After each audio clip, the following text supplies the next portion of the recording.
Breaking news in the wild, crazy world of Tesla. The Tesla mobile app was just totally redesigned. We had heard rumors about this, we had seen some alleged leaked photos, and now the redesign is finally here. I wish I could say version 11 was along with it, but who knows, maybe that's right around the corner. But just moments ago, Tesla pushed out the all-new, heavily redesigned mobile app on the iPhone. I have it installed here on my iPhone 12 Pro, and I'm going to walk you through it right now. This is everything you need to know. These are all the new features, all the big changes. Here's exactly what you can do and cannot do in the all-new Tesla mobile app. All right, so taking a first look inside of the app, we can see a lot of changes here right off the bat. This app looks totally different. So I'll throw up on the screen what the old app used to look like, and you can kind of compare it to what we have now, which is really embracing this very minimalistic, very simple, almost very monochromatic look. Not a lot of colors here on the app. You can see everything's sort of a gray or kind of off black color here. Very monochromatic here, but very sleek and simple inside the Tesla app. So up at the top left, I can see the name of my car. My car is named Froyo. I see the current status of the battery, 73% charge. It's obviously parked. And then I have access to quick controls here right under my image of the car here. I can lock or unlock the car. I can turn the climate on. I could assume here, open the charge port. Yep, I'm assuming what that's going to do. And I can also open the Frunk as well. These are controls we had before. Oh, I can actually, there's something new right there. I can adjust the charge limit right from this little slider here right on the front page, which is kind of cool. And then obviously I can open different parts of the car like the Frunk as well. And then I guess I can tap on these here and get, well, I guess I can't get more controls. I can turn the climate on and off. I can unlock the car, but it looks like if I tap on the charge icon, that does allow me to set the charge limit, which is very nice. And that's kind of your quick controls right under the car. I will mention though, before I move on, if we tap the upper right, I can get access to my account, so I can see all the cars tied to my Tesla account. I guess I could even add a photo here too if I wanted to. Yep, I can do that, which is kind of cool. I can see the Tesla shop. I can kind of go easily to there. I can see my inbox, which is just right now nothing really important. I can go to my loot box and I can see my supercharging miles.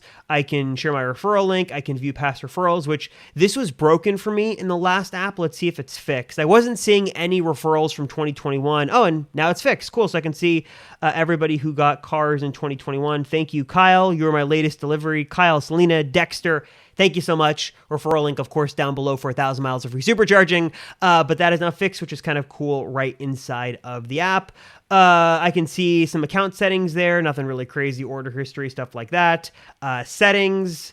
I guess I could turn on calendar sync, notifications. What's that? I can see what notifications I get from the car, and that's all the normal stuff. That's just there. It just sort of looks different with a fresh coat of paint here on the newer version. Moving on, let's go down here to controls. If I tap on that, I kind of get this cool animation. Let me do that again. That sort of shifts a bit on the view I just had, and I'm sorry, I'm going to move this mic so I don't keep bumping it.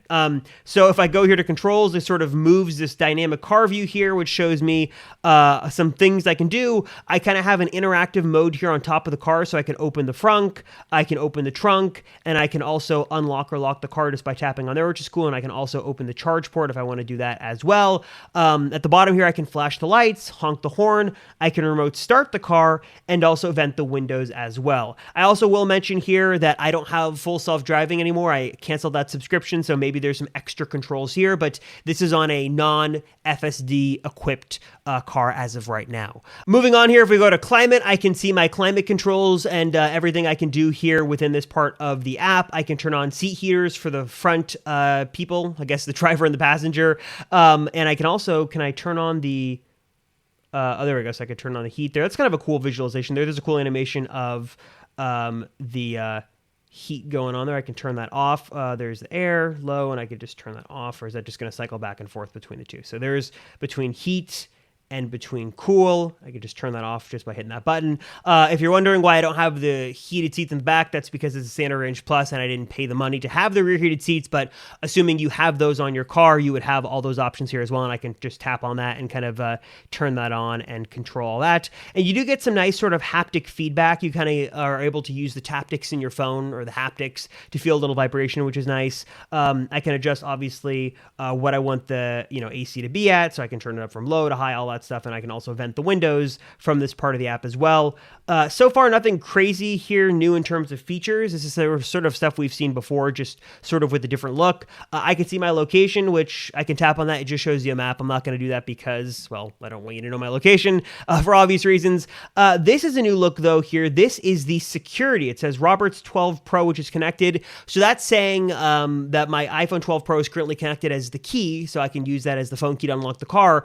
But security seems to maybe have some more features here. So I see a representation of the key card, for example. I guess that means that this is kind of a digital version of the phone key card. So that's why that's there, I guess. I can turn on here Sentry mode, which is cool. I can turn on valet mode, and I can also turn on the speed limit mode. If I tap these three dots, I can adjust what that speed limit is. So kind of nice. It looks like Tesla sort of consolidated all these security settings right into a security menu here within the app, which is nice to see.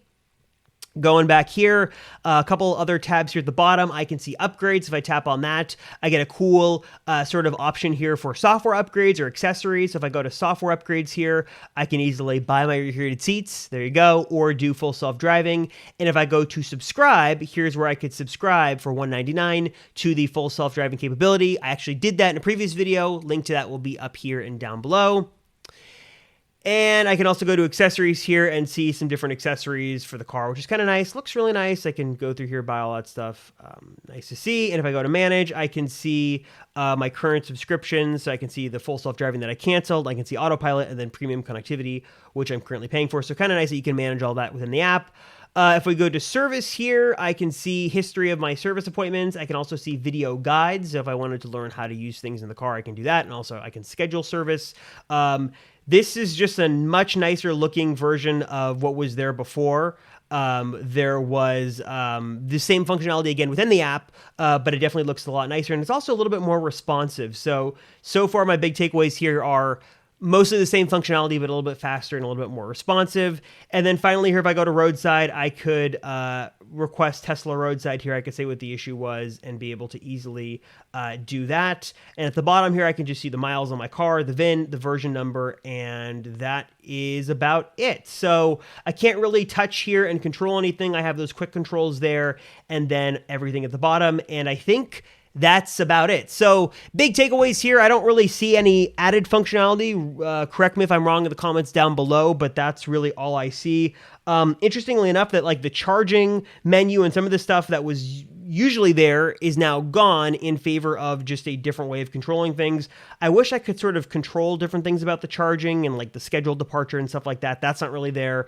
So I'm not seeing any new features right off the bat, but I am seeing a nice new design that is responsive, very monochromatic, but also snappy, fast, and nice to see. So that is it with the brand new Tesla app. That is a full walkthrough of everything new with that app. What are your thoughts? Did you discover any new features that I missed? Do you like the design of this app more? Do you like it less? Tesla's definitely shifting their design a little bit away from that skeuomorphic sort of look we had in the past to something a little bit more simple and smooth. And this definitely sort of ties very nicely to the current version 10 update we have on the car right now. It looks very much like this, and it's cool to see this new app. What are your thoughts? Leave them in the comments down below. As always, thank you guys so much for watching. I'm Robert Rosenfeld, and I will see you all in the next one.